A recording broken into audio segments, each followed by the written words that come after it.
Hi friends, good morning. എല്ലാവർക്കും നമസ്കാരം. നമ്മളുടെ ഇന്ത്യയുമായി ബന്ധപ്പെട്ട ജിയോ പൊളിറ്റിക്സ്, ഭൗമ രാഷ്ട്രീയത്തിലെ വൻ മാറ്റങ്ങളാണ് സംഭവിച്ചുകൊണ്ടിരിക്കുന്നത്. ഈ അടുത്ത ദിവസങ്ങളായി നമ്മൾ കണ്ടിട്ടുള്ള പല സംഭവവികാസങ്ങളും ഒന്ന് മറ്റൊന്നിനോട്, കാരണം എപ്പോഴും ജിയോ പൊളിറ്റിക്സും ജിയോ എക്കണോമിക്സും വളരെ ക്ലോസ്ലി റിലേറ്റഡ് ആയിരിക്കും, ക്ലോസ്ലി കണക്റ്റഡ് ആയിരിക്കും.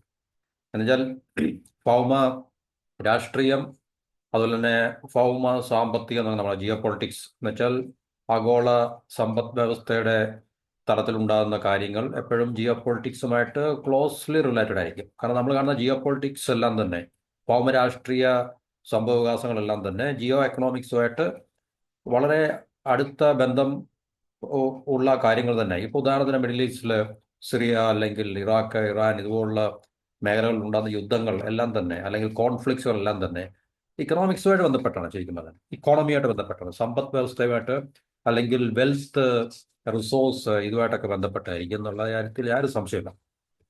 അപ്പം നമ്മുടെ ഇന്ത്യയിലും കഴിഞ്ഞ ഈ പറഞ്ഞ പഹൽഗാമിലെ ഈ തീവ്രവാദ ആക്രമണം, നമ്മളതിനെ വളരെ സൂക്ഷ്മമായിട്ട് തലകീറായി നമ്മൾ തലമുടി ഹെയർ സ്പ്ലിറ്റ് നമ്മൾ ചെയ്ത് നോക്കിക്കഴിഞ്ഞാൽ തീർച്ചയായിട്ടും നമുക്ക് മനസ്സിലാക്കാൻ സാധിക്കുന്ന ഒരു കാര്യം, അത് ഇവിടുത്തെ ഇന്ത്യ, ചൈന ഇതുപോലുള്ള രാജ്യങ്ങളുടെ സമ്പദ് വ്യവസ്ഥയുമായി ബന്ധപ്പെട്ട ചില രൂക്ഷമായിട്ടുള്ള പ്രശ്നങ്ങളുടെ അടിസ്ഥാനത്തിലാണ്. കാരണം പാകിസ്ഥാൻ ഒരു പ്രോക്സി സ്റ്റേറ്റ് ആണ്. എന്നുവെച്ചാൽ ചൈനയ്ക്ക് വേണ്ടി വിടുപണി ചെയ്യാൻ വേണ്ടി ഇപ്പോഴത്തെ ജിയോ പൊളിറ്റിക്കൽ കണ്ടീഷനിൽ, പണ്ട് അവർ വെസ്റ്റിന്റെ പ്രോക്സി ആയിരുന്നു, അന്നും അവർ ഇന്ത്യക്കെതിരെ തന്നെയാണ് നിലകൊണ്ടിരുന്നത് പാകിസ്ഥാൻ. ഇപ്പോൾ ചൈനയുടെ പ്രോക്സി ആയിട്ട് നിന്നിട്ട് ചൈനയ്ക്ക് വേണ്ടി ഇന്ത്യക്കെതിരെ വിടുപണി ചെയ്യാൻ വേണ്ടി ഉള്ള രാജ്യങ്ങളായി മാറിയിരിക്കുകയാണ് പാകിസ്ഥാനും ബംഗ്ലാദേശും ഒക്കെ തന്നെ നിന്നിട്ട്. ഈവൻ നേപ്പാൾ, ശ്രീലങ്ക ഇപ്പോൾ നമ്മളുടെ ഒരു സ്വാധീന പരിധിയിലേക്ക് വന്നു എങ്കിൽ തന്നെയും പിന്നെ നമുക്കതിനകത്തില് നമ്മുടെ ചുറ്റിനുള്ള മറ്റു രാജ്യങ്ങൾ ഇപ്പോൾ ഏകദേശം ചൈനയുടെ വിടുപണി ചെയ്യുവാൻ വേണ്ടി തിടുക്കം കൂട്ടുന്ന, പ്രത്യേകിച്ച് പാകിസ്ഥാനും ബംഗ്ലാദേശ് ഈ ഷെയ്ഖ് ഹസീനയുടെ ഭരണ മാറ്റത്തിന്റെ ഒരു വെളിച്ചത്തിൽ ഇപ്പൊ പുതിയ അവിടുത്തെ ഒരു മന്ത്രിസഭ അല്ലെങ്കിൽ ഗവൺമെന്റ് വന്നത് ചൈനയ്ക്ക് വേണ്ടി കൂടുതൽ താല്പര്യം കാണിക്കുകയും ഇന്ത്യ വിരുദ്ധ പ്രവർത്തനങ്ങൾക്ക് കൂടുതൽ താല്പര്യങ്ങൾ ചൈനയ്ക്ക് വേണ്ടി ചെയ്യാൻ തയ്യാറാണെന്നുള്ള ഒരു പിന്നെ ഗ്രീൻ സിഗ്നലൊക്കെ അവിടുത്തെ Yunus Muhammad, interim chief adviser എന്ന് പറയുന്ന പിന്നെ അവിടുത്തെ ഇപ്പോഴത്തെ തലവൻ, അത് പ്രകടിപ്പിക്കുകയൊക്കെ ചെയ്തു. അപ്പോൾ അതിൻ്റെ അടിസ്ഥാനത്തിലാണ് നമുക്ക് ഈ ഒരു വാർത്ത നമുക്ക് പ്രത്യേകിച്ച് വളരെ പ്രാധാന്യം അർഹിക്കുന്നത്. അതായത് ലോകത്തിലെ ഏറ്റവും വലിയ ഐഫോൺ നിർമ്മാതാക്കൾ എന്ന് പറയുന്ന ആപ്പിൾ ഇന്ത്യയെ പ്രധാന ഐഫോൺ നിർമ്മാണ കേന്ദ്രമാക്കാൻ വേണ്ടി തീരുമാനിക്കുന്നു. ചൈനയിൽ നിന്നും അവരുടെ ഏകദേശം എല്ലാ പ്രൊഡക്ഷൻ മാനുഫാക്ചറിങ് ഫെസിലിറ്റി ഇന്ത്യയിലേക്ക് ഷിഫ്റ്റ് ചെയ്യാൻ വേണ്ടി 2026 ആകുമ്പോഴത്തേക്ക് ഷിഫ്റ്റ് ചെയ്യാൻ വേണ്ടിയുള്ള പരിപാടികൾ ആരംഭിച്ചു കഴിഞ്ഞു. അപ്പോൾ അത് ചൈനയെ സംബന്ധിച്ച് വലിയൊരു തിരിച്ചടിയാണ്. ചൈനയെ സംബന്ധിച്ച് വലിയൊരു പിന്നെ എന്താ പറയുന്നത്, അരക്ഷിതാവസ്ഥ ഉണ്ടാക്കുന്ന ഒരു കാര്യമാണ്. അപ്പോൾ തീർച്ചയായിട്ടും ആ രാജ്യം ഏത് രീതിയിൽ റിയാക്ട് ചെയ്യും എന്നുള്ള കാര്യത്തിൽ നമുക്ക് സംശയങ്ങളൊന്നുമില്ല. അപ്പോൾ ചൈനയുടെ സമ്പദ് വ്യവസ്ഥയിൽ വലിയ രീതിയിലുള്ള ആഘാതം അല്ലെങ്കിൽ ഒരു ഹിറ്റ് ആയിരിക്കും ഇത് ഉണ്ടാക്കി വെക്കുന്നത് എന്നുള്ള കാര്യത്തിൽ സംശയമൊന്നുമില്ല. കാരണം അത്ര ഇൻവെസ്റ്റ്മെന്റ് പോവുകയാണ്, ജോബ്സ് നഷ്ടപ്പെടും, അവരുടെ എക്സ്പോർട്ടുകൾ നഷ്ടപ്പെടും, ചൈനയുടെ വരുമാനം നഷ്ടപ്പെടും. അപ്പം അത് ഇന്ത്യ ഈ ട്രംപിന്റെ ടാരിഫ് വാറിന്റെ അടിസ്ഥാനത്തിലാണ് ഇതൊക്കെ സംഭവിക്കാൻ പോകുന്നത്. അപ്പം അതിനെക്കുറിച്ചാണ് നമുക്ക് ഈ വീഡിയോയിൽ ഒന്ന് ഡിസ്കസ് ചെയ്യാനുള്ളത്. US ഐഫോണുകൾ ഉൽപ്പാദിപ്പിക്കുന്ന ചിലവേറിയ, കാരണം അത് അവിടുത്തെ ലേബർ കോസ്റ്റ് വളരെ കൂടുതലാണ്. ഐഫോൺ എന്ന് മാത്രമല്ല ഏത് ഉൽപ്പന്നവും അവിടെ ഉൽപ്പാദിപ്പിക്കുക എന്നുള്ളത് വളരെ കോസ്റ്റ്ലി ആയിട്ടുള്ള ഒരു അഫെയറാണ്. കാരണം തൊഴിലാളികളുടെ വേതനം വളരെ ഉയർന്ന തോതിലാണ് മറ്റ് രാജ്യങ്ങളെ അപേക്ഷിച്ചത് തന്നെ. അപ്പോൾ തീർച്ചയായിട്ടും ട്രംപ് വിചാരിക്കുന്ന ഇതിലുള്ള മാനുഫാക്ചറിങ് യൂണിറ്റ്സ് ഒന്നും അങ്ങോട്ട് കൊണ്ടുവരാൻ പറ്റുന്നില്ല. അത് വളരെ ബുദ്ധിമുട്ടാണ്. അത് ഒരു കാരണമാണ്. അപ്പം ഐഫോൺ ഉൽപ്പാദിപ്പിക്കുന്ന ആപ്പിൾ മറ്റ് രാജ്യങ്ങളാണ് ഏറ്റവും കൂടുതൽ ആശ്രയിക്കുന്നത്. പ്രത്യേകിച്ച് ചൈനയാണ് അവരുടെ മെജോറിറ്റി പ്രൊഡക്ഷനും മേജർ പ്രൊഡക്ഷനും ചൈനയിൽ ആണ് കൂടുതലായിട്ടുള്ളത്. പിന്നെ ഇന്ത്യ, വിയറ്റ്നാം അല്ലെങ്കിൽ ഇതുപോലുള്ള രാജ്യങ്ങളെയൊക്കെ അവർ ആശ്രയിക്കുന്നുണ്ട്, ഉണ്ടായിരുന്നു. അങ്ങനെയാണ് ഇപ്പോൾ വരെ നടന്നു പോയിക്കൊണ്ടിരുന്നത്. പക്ഷേ ട്രംപിന്റെ തത്തുല്യ ടാരിഫ് ഏകദേശം 145 മുതൽ 245% വരെ ചൈനയുടെ മുകളിൽ ഏർപ്പെടുത്തിയതിന്റെ അടിസ്ഥാനത്തിൽ അവിടെ ഒരു ബിസിനസ്സുകാർക്ക്, പ്രത്യേകിച്ച് എക്സ്പോർട്ട് ചെയ്യുന്ന, ചൈനയിൽ നിന്നും ഉൽപ്പന്നങ്ങൾ എക്സ്പോർട്ട് ചെയ്യുന്ന ഒരു ബിസിനസ് എന്റർപ്രൈസിനോ കോർപ്പറേഷനോ അവിടെ ബിസിനസ് ചെയ്യാൻ പറ്റാത്തൊരവസ്ഥയാണ് ഇപ്പോൾ ഉള്ളത്. അപ്പോൾ തീർച്ചയായിട്ടും ആപ്പിളിനെ പോലെ വൻതോതിൽ ചൈനയിൽ ഉൽപ്പാദനം നടത്തി അമേരിക്കയിലേക്ക് എക്സ്പോർട്ട് ചെയ്യുന്ന ഒരു കമ്പനിക്ക് ഇനിയും അവിടെ വളരെ പിന്നെ ഗുണകരമായ രീതിയിൽ അല്ലെങ്കിൽ കോസ്റ്റ് ഇഫക്റ്റീവായിട്ട് ചിലവ് വളരെ കുറച്ച് അവർക്ക് അവിടെ ചിലവ് കുറച്ച് ഉൽപ്പാദിപ്പിക്കാൻ സാധിക്കും എന്നുള്ളതാണ്. കാരണം ടാരിഫ് ചുമത്തുന്നുണ്ട് അമേരിക്കയിലേക്ക് ഈ പ്രോഡക്റ്റ് എത്തുമ്പോൾ വളരെ കൂടുതൽ വിലയായിരിക്കും ഉള്ളത്. അപ്പോൾ തീർച്ചയായിട്ടും അമേരിക്കൻ വിപണിയിലും മറ്റു വിപണിയിലൊന്നും ഒരിക്കലും അവർക്ക് വിറ്റഴിക്കാൻ സാധിക്കത്തില്ല.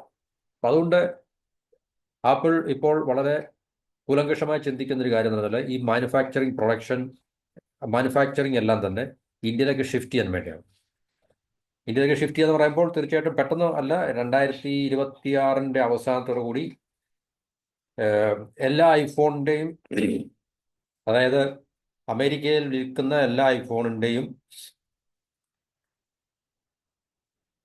മാനുഫാക്ചറിങ്ങും അതിൻ്റെ സോഴ്സിങ്ങും കമ്പോണൻസ് മറ്റു കാര്യങ്ങളെല്ലാം തന്നെ ഇന്ത്യയിൽ പരിപൂർണമായിട്ട് നടത്തിയെടുക്കാനുള്ളൊരു പരിപാടിയാണ് ആപ്പിളിനുള്ള. അപ്പം ഏകദേശം 2024 232.1 മില്യൺ യൂണിറ്റ്സ് ആണ് ആപ്പിൾ വിറ്റത്. അതിനകത്തിലെ 28% അമേരിക്കയിലേക്കാണത്, അമേരിക്കൻ മാർക്കറ്റിലാണ് വിറ്റഴിഞ്ഞത്. ഏകദേശം ഒരു 60 മില്യന് മുകളിൽ പോകും. അപ്പോൾ തീർച്ചയായിട്ടും ഈ 60 മില്യൺ മുകളിൽ യൂണിറ്റ്സ് അമേരിക്കൻ മാർക്കറ്റിൽ സെയിൽ ഉണ്ടെങ്കിൽ അവർക്ക് ഈ ഇത്രയും 60 മില്യന് മുകളിൽ ഇന്ത്യയിൽ നിന്ന് ഉൽപ്പാദിപ്പിച്ചെടുക്കണം തീർച്ചയായിട്ടും. അപ്പോൾ ഇപ്പോൾ ഉള്ളതിൻ്റെ ഏകദേശം ഇരട്ടി ഉൽപ്പാദനം ഇന്ത്യയിൽ വർദ്ധിപ്പിച്ചാൽ മാത്രമേ ആപ്പിളിന് സാധിക്കത്തുള്ളൂ. അപ്പോൾ ഇപ്പോൾ ഇന്ത്യയിൽ അവർ ആപ്പിൾ ചെയ്തിരിക്കുന്ന ടാറ്റ ഇലക്ട്രോണിക്സിനെയും ഫോക്സ്കോണിനെയും ആശ്രയിച്ച് അവർ ശരിക്കും പറഞ്ഞാൽ ഔട്ട്സോഴ്സിങ് കോൺട്രാക്ട് മാനുഫാക്ചറിങ് ആണ് ശരിക്കും പറഞ്ഞത്. അപ്പോൾ ആപ്പിൾ ഇന്ത്യയിലേക്ക് വരുമ്പോൾ തീർച്ചയായിട്ടും അവരുടേതായിട്ടുള്ള മാനുഫാക്ചറിങ് ഫെസിലിറ്റീസ് ഉണ്ടാക്കിയെടുക്കുകയും പ്രൊഡക്ഷൻ യൂണിറ്റുകൾ സ്ഥാപിക്കുകയൊക്കെ ചെയ്യേണ്ടി വരും. അപ്പം ഇത് ചൈനയെ സംബന്ധിച്ച് വലിയൊരു തിരിച്ചടിയാണ് എന്നുള്ള കാര്യത്തിൽ യാതൊരു മാറ്റമില്ല. 2026 അവസാനത്തോടുകൂടി ഏകദേശം ചൈനയിൽ നിന്നും എല്ലാ ഉൽപ്പാദന മേഖലകളും ചൈനയിൽ നിന്ന് ഇന്ത്യയിലേക്ക് അവർ ഷിഫ്റ്റ് ചെയ്യാൻ വേണ്ടിയാണ്. ഇതൊക്കെ കാലാകാലങ്ങളിലെല്ലാം നമ്മൾ നടക്കുന്നതാണ്. കാരണം ഇത് ലോക സമ്പദ് വ്യവസ്ഥയുടെ ഒരു പ്രത്യേകതയാണ്. കാരണം നമ്മളിപ്പോൾ ഒരു പ്രത്യേക കാലഘട്ടത്തിൽ ഒരു രാജ്യത്തെ ആശ്രയിച്ച് ഒരു രാജ്യത്തെ അടിസ്ഥാനമാക്കിയായിരിക്കും മാനുഫാക്ചറിങ്, അല്ലെങ്കിൽ ചില രാജ്യങ്ങളെ അടിസ്ഥാനമാക്കിയായിരിക്കും മാനുഫാക്ചറിങ്. കുറേ കാലം കഴിയുമ്പോൾ ഏതെങ്കിലും തരത്തിലുള്ള മാറ്റങ്ങൾക്ക് വിധേയമാകും. ഇപ്പം ലേബർ കോസ്റ്റ് കൂടാം, അല്ലെങ്കിൽ മറ്റേതെങ്കിലും തരത്തിലുള്ള രാഷ്ട്രീയ അനിശ്ചിതത്വമോ ഇൻസ്റ്റബിലിറ്റി ഒക്കെ രാജ്യത്തെ ബാധിക്കുക. അപ്പോൾ അവിടുന്ന് ഗ്ലോബൽ കോർപ്പറേഷൻസ് ബിസിനസ് ചെയ്യുന്നവർ അവരുടെ ക്യാപിറ്റലും ടെക്നോളജി എല്ലാം മറ്റ് ബിസിനസ് ചെയ്യാൻ എളുപ്പമുള്ള സ്ഥലത്തേക്ക് അവർ മാറ്റുകയാണ് സാധാരണ. കാലാകാലങ്ങളായിട്ട് നമ്മൾ കാണുന്ന ഒരു ആഗോള സമ്പദ് വ്യവസ്ഥയുടെ പ്രത്യേകത എന്ന് പറയുന്നത്. അപ്പോൾ ഇതിനകത്തൊരു പെർമനൻസ് ഒന്നുമില്ല. ഒരു 30 വർഷം 40 വർഷത്തേക്ക് ഒരു ടൈം പീരീഡ് മാത്രമേ നമുക്ക് ഇതിനകത്ത് കാണാൻ സാധിക്കത്തുള്ളൂ. അതിന് മുന്നേ തന്നെ അതിനകത്ത് മാറ്റങ്ങൾ ഉണ്ടായിട്ടുള്ളൂ. അപ്പം 2026 അതിൻ്റെ അവസാനത്തോടുകൂടി US ഇറക്കുമതി ചെയ്യുന്ന എല്ലാ ആപ്പിൾ ഐഫോണുകളും അതിൻ്റെ ഉൽപ്പാദനങ്ങൾ ഇന്ത്യയിൽ നിന്ന് ആക്കാനാണ് ആപ്പിളിൻ്റെ ഇപ്പോഴത്തെ പരിപാടി. അപ്പോൾ ഇത് ചൈനയെ സംബന്ധിച്ച് ഒരു ബിഗ് ഹിറ്റാണ്, വലിയൊരു ആഘാതമായിരിക്കും. കാരണം ഈ പറഞ്ഞ ഉൽപ്പാദനം കുറയുമ്പോൾ 10,000-കണക്കിന് ആൾക്കാർക്ക് ജോലി നഷ്ടപ്പെടും.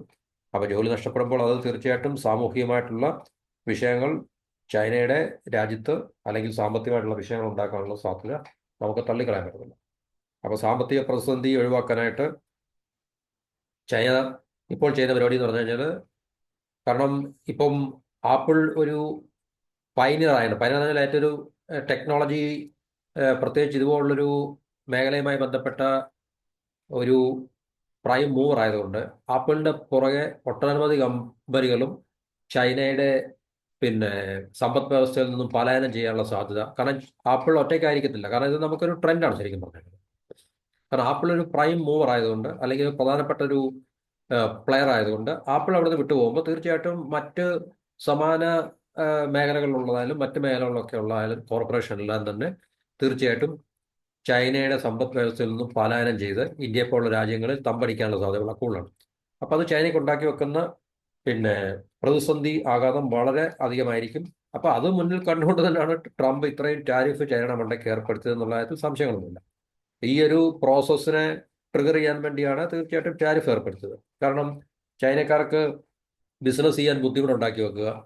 അപ്പം ചൈനക്കാർക്ക് ബിസിനസ് ചെയ്യാൻ ബുദ്ധിമുട്ടുണ്ടാക്കി വെക്കുക, ചൈനയിൽ ബിസിനസ് ചെയ്യുന്ന ആൾക്കാർക്ക് ബുദ്ധിമുട്ടുണ്ടാക്കി വെക്കുക. ആൾക്കാർക്ക് മീൻസ് കമ്പനികൾക്ക്. അപ്പം ആ കമ്പനികൾക്ക് അവിടെ ബിസിനസ് ചെയ്യാൻ ബുദ്ധിമുട്ടാകുമ്പോൾ, ബിസിനസ് ചെയ്യാൻ ബുദ്ധിമുട്ടില്ല ഡൊമസ്റ്റിക്കലി ആഭ്യന്തരമായിട്ട്, പക്ഷെ അത് ഉൽപ്പന്നം കയറ്റി അയക്കുമ്പോൾ അവർക്ക് നേരിടാൻ പോകുന്ന വൻതോതിലുള്ള ചുങ്കം, നികുതി, അത് കാരണം അവർക്ക് കയറ്റുമതി അസാധ്യമായിരിക്കും. അപ്പോൾ അവർക്ക് ഫോറിൻ മാർക്കറ്റ്സ്, ആപ്പിൾ ആയാലും ശരി മറ്റേതെങ്കിലും ഉൽപ്പന്നം നിർമ്മിക്കുന്ന കമ്പനികളുടെ ഉൽപ്പന്നങ്ങൾ അവർക്ക് മറ്റ് ലോക വിപണിയിൽ, അവർക്ക് പ്രത്യേകിച്ച് അമേരിക്കൻ വിപണിയിൽ അവർക്ക് അതിനുള്ള മാർക്കറ്റ് ആക്സസ് കിട്ടുന്നില്ല. ആ മാർക്കറ്റ് ആക്സസ് കിട്ടാതെ വരുമ്പോൾ അവർ തീർച്ചയായിട്ടും തിരക്കും ടാരിഫ് കുറഞ്ഞ, എന്നാൽ ബിസിനസ് ചെയ്യാൻ ചൈനയെ പോലെ തന്നെ അത്രയ്ക്ക് ഇല്ലെങ്കിൽ തന്നെയും ഏകദേശം മോറോർലെസ് അതിന് സമാനമായിട്ടുള്ള സാഹചര്യങ്ങൾ, ലേബർ കോസ്റ്റ് ഒക്കെ വളരെ കുറഞ്ഞ പിന്നെ ഇടങ്ങൾ അവർ കണ്ടുപിടിക്കും. അപ്പൊ അങ്ങനെയുള്ളൊരു ഇടം ഇപ്പോൾ ഏകദേശം ചൈനയ്ക്ക് നമുക്കൊരു കോമ്പറ്റീഷൻ നൽകാൻ സാധിക്കത്തില്ലെങ്കിലും തീർച്ചയായിട്ടും ഇന്ത്യയിൽ മാറ്റങ്ങൾ സംഭവിക്കുന്നുണ്ട്. ആ മാറ്റങ്ങൾ സംഭവിക്കുന്നത് കൊണ്ട് മാറി വരുന്ന സാഹചര്യങ്ങളെ അവർക്ക് കൂടുതൽ മെച്ചപ്പെട്ടതാക്കി. കാരണം കോർപ്പറേഷൻസിന്റെ ഒക്കെ തന്നെ, ഗ്ലോബൽ കോർപ്പറേഷൻസിന്റെ ഒക്കെ ഇംഗിതവും ഇഷ്ടവും അല്ലെങ്കിൽ താല്പര്യങ്ങളും ഒക്കെ അനുസരിച്ച് തന്നെയാണ് എല്ലാ രാജ്യത്തെ നിയമങ്ങളും ഒക്കെ തന്നെ മാറ്റാറുള്ളതും, അല്ലെങ്കിൽ സമ്പദ് വ്യവസ്ഥയിലെ ഘടനയൊക്കെ മാറ്റാറുള്ളത്. പ്രത്യേകിച്ച് ഇന്ത്യ പോലുള്ള രാജ്യങ്ങൾ, ചൈനയിലെ കാര്യമില്ല ഞാൻ പറയുന്നത്. ഇന്ത്യ പോലുള്ള സ്വതന്ത്രമായിട്ടുള്ള രാജ്യങ്ങളിലെ ഈ സമ്പദ് വ്യവസ്ഥയുടെ ഘടനകളും സ്ട്രക്ചേഴ്സും നിയമങ്ങളും ഒക്കെ മാറ്റുന്നത് തീർച്ചയായിട്ടും ഈ ഫോറിൻ ഇൻവെസ്റ്റേഴ്സിന് അനുകൂലമായിട്ടുള്ള സാഹചര്യങ്ങൾ സൃഷ്ടിച്ചെടുക്കുക എന്നുള്ള ഒരു കാര്യം പരിഗണിച്ചുകൊണ്ട് വേണം. അപ്പോൾ തീർച്ചയായിട്ടും കൂടുതൽ ഗ്ലോബൽ കോർപ്പറേഷൻസ്, കാരണം ഇത്രയാണ് നമ്മൾ ഇന്ത്യയിൽ കണ്ട, പ്രത്യേകിച്ച് ഈ ലിബറലൈസേഷന് ശേഷം, സാമ്പത്തിക ഉദാരവൽക്കരണത്തിന് ശേഷം നമ്മുടെ ഇന്ത്യയിൽ കണ്ട മാറ്റങ്ങളെല്ലാം തന്നെ ഇന്ത്യയുടെ ഉള്ളിലുള്ള ബിഗ് കോർപ്പറേഷൻസിനും പുറത്തു നിന്നുള്ള ബിഗ് കോർപ്പറേഷൻസിനും എല്ലാം ബിസിനസ് ചെയ്യാൻ പറ്റത്തുള്ള നമ്മുടെ ഇക്കണോമിക് ലോസും ടാക്സ് ലോസും ഫിനാൻഷ്യൽ ലോസും മറ്റുള്ള പിന്നെ സമ്പദ് വ്യവസ്ഥയിലെ ഘടനകളൊക്കെ മാറ്റിയെടുക്കുക എന്നുള്ളൊരു നിലപാട് തന്നെയാണ് ഇവിടെ മാത്രമല്ല എല്ലാ രാജ്യത്തും അങ്ങനെ. കാരണം എന്നാൽ മാത്രമേ ഗ്ലോബൽ കോർപ്പറേഷൻസിന്, മൾട്ടിനാഷണൽ കമ്പനീസിന് ഇവിടെ ഇൻവെസ്റ്റ് ചെയ്യാനോ അവർക്ക് പിന്നെ തീർച്ചയായിട്ടും ആ ഒരു ട്രെൻഡ് സെറ്റ് ചെയ്യാൻ സാധിക്കത്തുള്ളൂ. അപ്പൊ ഇത് ചൈന ഇപ്പൊ ചെയ്യുന്ന പരിപാടി എന്ന് പറഞ്ഞാൽ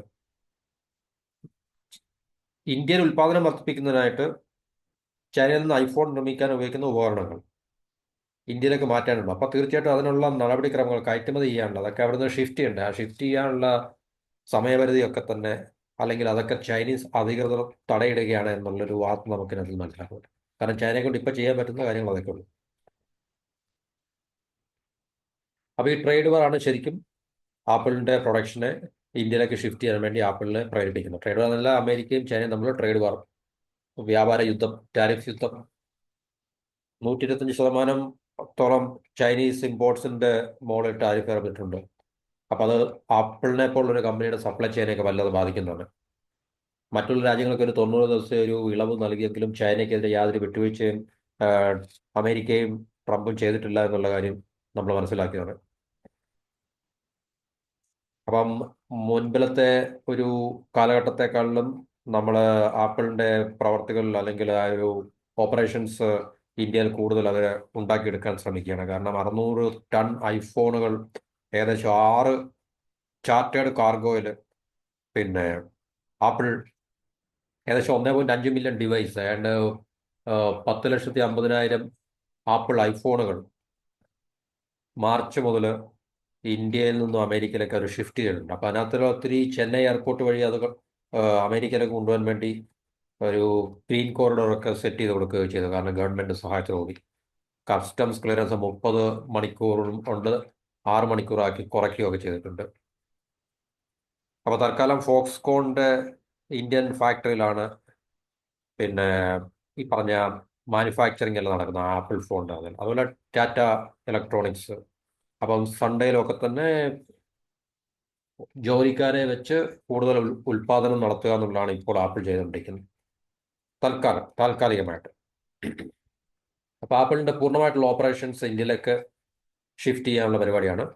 അപ്പൊ ചൈനയെ സംബന്ധിച്ചത് നമുക്കറിയാം, അത് വലിയൊരു ബുദ്ധിമുട്ടുണ്ടാക്കുന്ന കാര്യമാണ്. അപ്പൊ ഇപ്പോൾ ഉണ്ടായിരിക്കുന്ന ഇന്ത്യ പാകിസ്ഥാൻ വിഷയങ്ങളൊക്കെ തന്നെ നമുക്ക് ഇതിന്റെ വെളിച്ചത്തിൽ മാത്രമേ കാണാൻ സാധിക്കത്തുള്ളൂ. അപ്പൊ ചൈനീസ് അധികാരികളൊക്കെ തന്നെ എല്ലാ രീതിയിലും അതിന് തടയിടാൻ ശ്രമിക്കുന്നുണ്ട്. ഏതൊക്കെ രീതിയിൽ അതിന് പറ്റുമോ ആ രീതിയിലെല്ലാം തന്നെ തടയിടാൻ ശ്രമിക്കുന്നുണ്ട്. അപ്പൊ നമ്മൾ ഇതിനകത്തിൽ കാണേണ്ട ഒരു പ്രത്യേകിച്ച് കാര്യം എന്ന് പറഞ്ഞു കഴിഞ്ഞാൽ, ഇനിയും വരുന്ന ദിവസങ്ങളിൽ, തീർച്ചയായിട്ടും വരുന്ന ദിവസങ്ങളിലല്ല, വരുന്ന മുൻപോട്ടുള്ള നമ്മളുടെ ഈ പറഞ്ഞൊരു ഈ മാസങ്ങളിലും ഒക്കെ തന്നെ ഇന്ത്യയെ സംബന്ധിച്ച് ഇങ്ങനൊരു,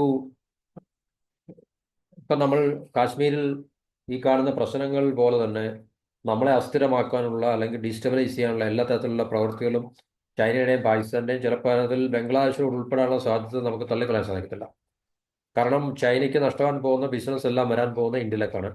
അപ്പം ഇന്ത്യയുടെ ഏം, ഇന്ത്യക്ക് ഒരു രാജ്യത്ത് സ്റ്റെബിലിറ്റി ഉണ്ടെങ്കിലല്ല സമ്പദ് വ്യവസ്ഥയ്ക്ക് വളർച്ചയുണ്ടാകുമായിരുന്നു. അപ്പം ഇന്ത്യ ഇൻസ്റ്റെബിലിറ്റി ഉണ്ടാക്കുക അല്ലെങ്കിൽ ഇന്ത്യയെ ഡീസ്റ്റെബിലൈസ് ചെയ്യുക എന്നുള്ളൊരു പ്രക്രിയയുടെ അടിസ്ഥാനത്തിലായിരിക്കും തീർച്ചയായിട്ടും ഇപ്പോൾ നമ്മൾ ഈ ഇന്ത്യ പാകിസ്ഥാൻ പ്രശ്നങ്ങളെ നമുക്ക് കാണാൻ സാധിക്കാറ്. അല്ല, പെട്ടെന്നൊരു തീവ്രവാദി ആക്രമണം ഉണ്ടായി അതിൻ്റെ പേരിൽ ഇന്ത്യ റിയാക്ട് ചെയ്തു എന്നുള്ളതല്ല. ശരിക്കും പറഞ്ഞാൽ എന്തുകൊണ്ട് തീവ്രവാദ ആക്രമണം ഉണ്ടായി, ആരാണ് ഇതിൻ്റെ ശരിക്കുള്ള ഇതിനെ ട്രിഗർ ചെയ്തതെന്നൊക്കെ ഉള്ളതിനെ കുറിച്ചൊരു ഏഹ്, കാര്യം നമ്മൾ പരിശോധിക്കുമ്പോൾ തീർച്ചയായിട്ടും നമുക്ക് മനസ്സിലാക്കാൻ കഴിയുന്നത് ഇത് ഇന്ത്യ ചൈന ഇക്കണോമിക് റിലേഷൻസ് അല്ലെങ്കിൽ ആ ജിയോ എക്കണോമിക്സിന്റെ ഒരു പിന്നെ ഭാഗമായിട്ട് മാത്രമേ കാണാൻ സാധിക്കുള്ളൂ. അപ്പൊ ചൈനീസ് അധികാരികൾ ഇപ്പൊ ചെയ്യുന്നത് എന്താണെന്ന് ചോദിച്ചു കഴിഞ്ഞാൽ വിശദീകരണമില്ലാതെ ഇന്ത്യയിലേക്കുള്ള ഐഫോൺ ഉപകരണങ്ങളുടെ കയറ്റുമതി വൈകിപ്പിക്കുകയോ അല്ലെങ്കിൽ തടയുകയോ ചെയ്യുന്ന സംഭവങ്ങൾ അത് കൂടുതലായിട്ട് കാണാൻ സാധിക്കുന്നുണ്ട്. വർദ്ധിച്ചു എന്നിട്ടാണ് US ബിസിനസ് പ്രസിദ്ധീകരണമാണ് ദ ഇൻഫർമേഷൻ റിപ്പോർട്ട് ചെയ്യുന്നത്. അതിന്റെ സമയം ഒക്കെ ദീർഘിപ്പിച്ചിട്ടുണ്ട്. 2 ആഴ്ച 4 മാസമായിട്ട്. അതായത് ഈ ചൈനയിൽ നിന്ന് ഇന്ത്യയിലേക്ക് ഐഫോൺ നിർമ്മാണ ഉപകരണങ്ങൾ കയറ്റുമതി ചെയ്യുന്നതിന്റെ അത് നേരത്തെ 2 ആഴ്ച സമയം വേണമായിരുന്നെങ്കിൽ ഇപ്പം 4 മാസമായിട്ടൊക്കെ പറഞ്ഞിട്ടുണ്ട്. അപ്പോൾ അവർക്ക് ചെയ്യാൻ കഴിയുന്ന ഈ ചോട്ടാമോട്ട കാര്യങ്ങളൊക്കെ ചെയ്ത് ചൈന ഇപ്പോൾ അതിന് ബദൽ അല്ലെങ്കിൽ ബദലായിട്ട് അവർ പ്രവർത്തിക്കുകയാണ്. അപ്പം അതിന്റെ കൂടെ തന്നെയാണ് നമുക്ക് കാണാൻ സാധിക്കുന്നത് നമ്മളുടെ അതിർത്തിയിലെ പ്രശ്നങ്ങളൊക്കെ തന്നെ നമുക്ക് ഇതിന്റെ വെളിച്ചത്തിൽ മാത്രമേ കാണാൻ സാധിക്കുള്ളൂ. അപ്പോൾ ഈ $1,00,000,000 കമ്പനി എന്ന $1 ട്രില്യൺ കമ്പനി എന്ന പദവിയിലേക്ക് എത്താൻ ആപ്പിളിനെ സഹായിച്ചത് ചൈനയുടെ ഉൽപ്പാദനമായിരുന്നു ശരിക്കും പറഞ്ഞത്. കാരണം വളരെ ലേബർ കോസ്റ്റ് ചീപ്പായിട്ടുള്ള ലേബർ ഉപയോഗിച്ചും മറ്റ് ഇൻഫ്രാസ്ട്രക്ചറും അല്ലെങ്കിൽ ഈസ് ഓഫ് ഡൂയിങ് ബിസിനസ്സിന് അനുകൂലമായിട്ടുള്ള സാഹചര്യങ്ങളൊക്കെ തന്നെ ചൈനയിൽ വൻതോതിലുണ്ട്. ഗ്ലോബൽ സപ്ലൈ ചെയിൻ ഒരു രീതിയിലുള്ള പ്രശ്നങ്ങളൊന്നുമില്ല. ഇപ്പോൾ ഉദാഹരണത്തിന് ഒരു മാനുഫാക്ചറിങ് സെന്റർ എടുത്ത് അവർ എസ്റ്റാബ്ലിഷ് ചെയ്ത് കഴിഞ്ഞാൽ തീർച്ചയായിട്ടും അവർക്ക് പാർട്സും കമ്പോണൻസും സ്പെയറും ഒക്കെ സോഴ്സ് ചെയ്യാനൊക്കെ വളരെ ലിമിറ്റഡ് മീൻസ് വളരെ ഷോർട്ടായിട്ടുള്ള വിസിനിറ്റിയിൽ തന്നെ അവർക്ക് പെട്ടെന്ന് തന്നെ സാധിക്കും എന്നുള്ളതാണ് തീർച്ചയായിട്ടും മാനുഫാക്ചറെ സംബന്ധിച്ച് ഒരു ഉൽപ്പന്നം ഉൽപ്പാദിപ്പിക്കുന്ന ഒരു കമ്പനിയെ സംബന്ധിച്ച് ഏറ്റവും പ്രധാനപ്പെട്ട കാര്യങ്ങൾ നടക്കുന്നത്. അപ്പോൾ അതൊക്കെ ചൈനയിൽ വൻതോതിൽ അവൈലബിൾ ആണ്. ഇപ്പോഴും ആ ഫെസിലിറ്റി ഒക്കെ തന്നെ നിലനിൽക്കുന്നുണ്ട്. അപ്പോൾ അതൊക്കെ ഉപയോഗിച്ചുകൊണ്ടാണ് അല്ലെങ്കിൽ മുതലെടുത്തുകൊണ്ടാണ് ആപ്പിൾ പോലുള്ള മറ്റെല്ലാ കമ്പനികളും തന്നെ ചൈനയിൽ ഉൽപ്പാദനങ്ങൾ ആരംഭിച്ചതും അതിൻ്റെ ഫലങ്ങൾ അല്ലെങ്കിൽ അതിൻ്റെ ഗുണഭോക്താക്കളായിട്ട് ഈ കമ്പനികളെല്ലാം മാറിയത്. പക്ഷേ ഇപ്പോഴത്തെ പുതിയ സാഹചര്യത്തിൽ ഈ ടാരിഫിൻ്റെ അടിസ്ഥാനത്തിൽ അല്ലെങ്കിൽ വ്യാപാര യുദ്ധത്തിൻ്റെ അടിസ്ഥാനത്തിൽ തീർച്ചയായിട്ടും ഇതുപോലുള്ള കമ്പനികൾക്ക് അവിടെ ബിസിനസ് ചെയ്യാൻ പറ്റും. പക്ഷേ ഇത് കയറ്റി അയക്കുക എന്നുള്ളത് വളരെ ശ്രമകരമായിട്ടുള്ള കാര്യമാണ്. അപ്പം ഇപ്പോഴത്തെ സാഹചര്യത്തിൽ പുതിയ ഒരു നയം എന്ന ആപ്പിളിൻ്റെ ഭാഗത്തു നിന്നുണ്ടായത് പകുതിയോളം ഉൽപ്പാദനം ചൈനയ്ക്ക് പുറത്തേക്ക് മാറ്റാനാണ്. അപ്പോൾ 2026 ആകുമ്പോഴത്തേക്ക് ഏകദേശം കൂടുതൽ അല്ലെങ്കിൽ പൂർണ്ണമായിട്ടും ചൈനീസ് മാനുഫാക്ചറിങ് സെൻറ്റർ അതായത് ആപ്പിളിൻ്റെ ഇന്ത്യയിലേക്ക് മാറ്റാനുള്ള പരിപാടിയാണ് ആപ്പിൾ ഇപ്പോൾ തീരുമാനിച്ചിരിക്കുന്നത്. അപ്പം ഇന്ത്യയിലെ ടാറ്റ ഇലക്ട്രോണിക്സും ഫോക്സ്കോണുമാണ് നമ്മൾ നേരത്തെ പറഞ്ഞ പ്രധാനപ്പെട്ട അവരുടെ ഉൽപ്പാദകർ. കാരണം ആപ്പിളിന് ഡയറക്റ്റ് ആയിട്ടുള്ള മാനുഫാക്ചറിങ് പ്രൊഡക്ഷൻ സെൻറ്റേഴ്സ് ഒന്നും ഇന്ത്യയിലില്ല. ആഗോള ഐഫോൺ കയറ്റുമതിയുടെ 20% ഇന്ത്യയിൽ ഉൽപ്പാദിപ്പിക്കപ്പെടുന്നുണ്ട്. അതിൽ കൂടുതലാണ് ചൈനയിൽ ഉൽപ്പാദിപ്പിക്കപ്പെടുന്നത്.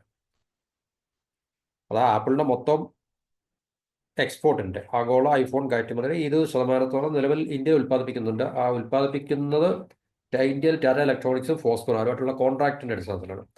പക്ഷേ അത് തീർച്ചയായിട്ടും അവർക്ക് ആപ്പിളിന് അങ്ങനെ മുന്നോട്ട് പോകാൻ സാധിക്കത്തില്ല. അവർക്ക് അവരുടെയുള്ള മാനുഫാക്ചറിങ് ഫെസിലിറ്റി സ്വന്തമായിട്ടുള്ള മാനുഫാക്ചറിങ് ഫെസിലിറ്റി ഇവിടെ സ്റ്റാർട്ട് ചെയ്താൽ മാത്രമേ അവർക്ക് ഈ പറഞ്ഞ ഒരു ലക്ഷ്യത്തിലേക്ക് എത്താൻ സാധിക്കത്തുള്ളൂ. അപ്പം അതിൻ്റെ ഒരു പദ്ധതികളുമായിട്ടാണ് ആപ്പിൾ ഇപ്പോൾ ചൈനയെ വിട്ടു പോകാൻ തീരുമാനിച്ചിരിക്കുന്നത്. ഏകദേശം $45 ബില്യൺ ബിസിനസ്സാണ് ചൈനയിൽ നിന്ന് അവർ ഉണ്ടാക്കിക്കൊണ്ടിരുന്നത്. Apple $45 billion annual manufacturing business. അപ്പോൾ അത് ചൈനീസ് എക്കോണമിയെ എത്രത്തോളം ബാധിക്കുന്നുള്ളത് നമുക്ക് കൂടുതൽ ചിന്തിക്കേണ്ട ആവശ്യമൊന്നുമില്ല. അപ്പോൾ അത് തീർച്ചയായിട്ടും ആപ്പിൾ മാത്രമല്ല, ആപ്പിളിൻ്റെ പുറമെ മറ്റുള്ള പ്രധാനപ്പെട്ട കമ്പനികളൊക്കെ തന്നെ പ്രത്യേകിച്ച് ഈ പറഞ്ഞ ഈ ടെക്നോളജി ആയിട്ട് ബന്ധപ്പെട്ട കമ്പനികളൊക്കെ തന്നെ ചൈന വിടാനുള്ള പരിപാടികൾ തീർച്ചയായിട്ടും ഉണ്ടാകും എന്നുള്ള കാര്യത്തിൽ സംശയങ്ങളൊന്നുമില്ല. കാരണം അതൊരു ട്രെൻഡ് സെറ്ററാണ്, അതൊരു പൈനറാണ്. കാരണം ആപ്പിൾ മാറുമ്പോൾ തീർച്ചയായിട്ടും മറ്റ് കമ്പനികൾ ആലോചിക്കും. കാരണം മറ്റ് കമ്പനികൾക്കും അമേരിക്കയിലേക്ക് അവരുടെ ഉൽപ്പന്നങ്ങൾ അമേരിക്കൻ കമ്പനികളാണെങ്കിൽ തന്നെയും അവർക്ക് അമേരിക്കയിലേക്ക് അവരുടെ ഉൽപ്പന്നങ്ങൾ കയറ്റുമതി ചെയ്യേണ്ടി വരും ചൈനയിൽ നിന്ന്. അപ്പം തീർച്ചയായിട്ടും ഈ ടാരിഫ് നിലനിൽക്കുന്നുണ്ട്. അമേരിക്കയിൽ ചെന്നെത്തുക എന്നുള്ളത് വളരെ കോസ്റ്റ്ലി ആയിട്ടുള്ള അഫെയറാണ്. തീർച്ചയായിട്ടും മറ്റ് കമ്പനികളും ചൈന വിടാനുള്ള പരിപാടികൾ എത്രയും പെട്ടെന്ന് ആലോചിക്കും. അതിൽ സംശയങ്ങളൊന്നുമില്ല എന്നുള്ള കാര്യത്തിൽ നമുക്ക് മനസ്സിലാക്കാൻ സാധിക്കും. അപ്പം ഇതാണ് നമ്മളുടെ ഇന്ത്യ ചൈന റിലേഷനുമായിട്ട് ബന്ധപ്പെട്ട ഏറ്റവും പ്രധാനപ്പെട്ട ഒരു വിഷയം. അപ്പം ചൈനയിൽ നിന്നും ഏതെല്ലാം തരത്തിലുള്ള പ്രകോപനങ്ങൾ നമുക്ക് പ്രതീക്ഷിക്കാം, അതിർത്തിയിലും ഇന്ത്യക്കകത്തും ഒക്കെ തന്നെ. കാരണം ഇന്ത്യയുടെ വളർന്നു വരുന്ന ഈ പറഞ്ഞൊരു അവസരത്തെ അല്ലെങ്കിൽ സാഹചര്യത്തെ തടയിടുക, അല്ലെങ്കിൽ അതിനെ ഡീസ്റ്റെബിലൈസ് ചെയ്യുക, അസ്ഥിരപ്പെടുത്തുക എന്നുള്ളത് ചൈനയുടെ ഏറ്റവും പ്രധാനപ്പെട്ട ലക്ഷ്യമാണ്. ചൈനയുടെ മാത്രം ലക്ഷ്യമാണ്. അതിനവർ പാകിസ്ഥാനെയും വേണ്ടി വന്ന ബംഗ്ലാദേശിനെയും തീർച്ചയായിട്ടും ഇന്ത്യക്കെതിരെ വിടുപണി ചെയ്യാൻ വേണ്ടി ഉപയോഗിക്കും എന്നുള്ള കാര്യത്തിൽ സംശയമൊന്നുമില്ല. അതിൻ്റെ ഏറ്റവും പ്രഥമ ദൃഷ്ടാന്തമാണ്, തെളിവാണ് ഇപ്പോൾ കാശ്മീരിൽ കണ്ട ഈ തീവ്രവാദ ആക്രമണം. അതിനുശേഷം ഇന്ത്യയും പാകിസ്ഥാനും തമ്മിൽ ഇപ്പോൾ ഒരാഴ്ചയായി നിലനിൽക്കുന്ന ഈ അതിർത്തിയിലെ പ്രശ്നങ്ങൾ എന്നുള്ളത്. അപ്പോൾ ഇത്രയും പ്രധാന ടോപ്പിക് നമുക്ക് അവസാനിപ്പിക്കാം. പുതിയ ഇതുപോലുള്ള വിഷയങ്ങൾ നമുക്ക് അടുത്ത വീഡിയോയിൽ ചർച്ച ചെയ്യാം. അപ്പോൾ ടിൽ ദെൻ എല്ലാവർക്കും നമസ്കാരം. Have A wonderful day.